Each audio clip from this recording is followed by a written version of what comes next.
Hi there, this is Jonathan Ginsberg, and I'd like to talk to you today about some ideas about how to best prepare for your hearing. And what I'm noticing when I'm doing hearings is that some of the questions the judges are asking have changed a little bit. I'm not sure if this is something that is coming down from senior people in Washington, or this is just something that's kind of filtered through the ALJ ranks, but I'm definitely noticing some different questions.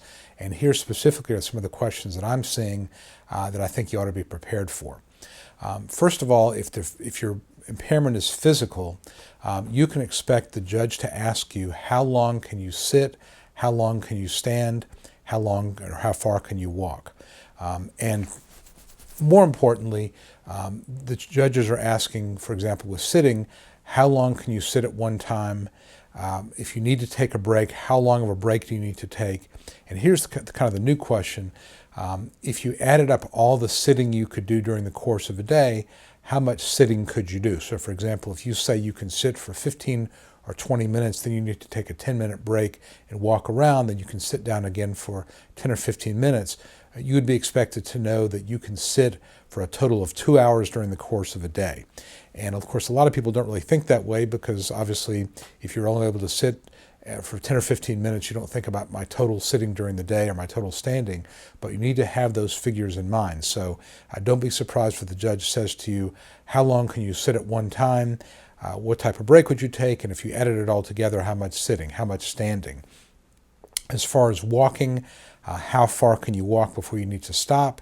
How much total walking can you do during the day? And it used to be the judges would kind of lump together walking and standing. Now they're separating those. So they'll ask, how long could you stand potentially at a counter? Again, imagine yourself behind a counter at an auto parts store or any kind of convenience store where you're standing basically in one place. How long can you do that before you have to take a break?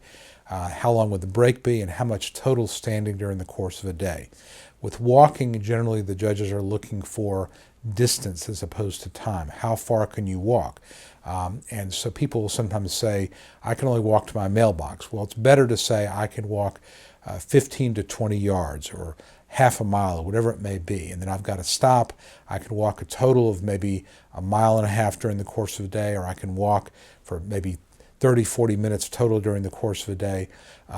The time to think about these limits and the distances and time is not when you're asked the question at the hearing. The time to think about these things is prior to your hearing, in your pre-hearing conference with your lawyer, or even if you're just preparing yourself. Think about your maximum capacity. How long can you do these various type of things? Because again, you're going to be asked that, and the worst thing you can do at the hearing is to say, well, I don't really know, I hadn't really thought about it, it depends on the day. You don't want to do that. You want to have a number in mind. You want to have those things thought out and prepared ahead of time so that when the judge asks, you can answer those questions. So again, these are some of the things I'm noticing judges are asking for physical things. Other things that they're asking, can you push and pull? How much can you push and pull? Can you lift things with your right upper extremity, with your left upper extremity? Can you grasp things? Can you hold things? Can you use your fingers for fine motor manipulation? All these things that when I'm meeting with my client at a pre-hearing conference, I'm going to discuss with them, but really what I'm doing is I'm taking these physical limitations from the functional capacity forms that Social Security uses and that I use when I'm preparing my case, so that the judge can really go through his list and make sure that the questions that he's asking cover that functional capacity form as much as possible, so he can then pose those questions to the vocational witness at the hearing. So I think it's really more important now than ever to make sure you have very, very detailed answers to these questions. You've thought about them before, and you're not hemming and hawing about, well, I don't really know, or it depends, or sometimes, or not very much.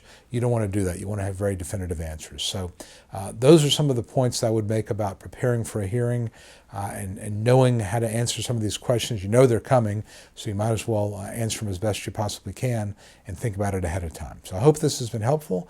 Again, this is Jonathan Ginsberg. Please let me know if I can be of assistance to you.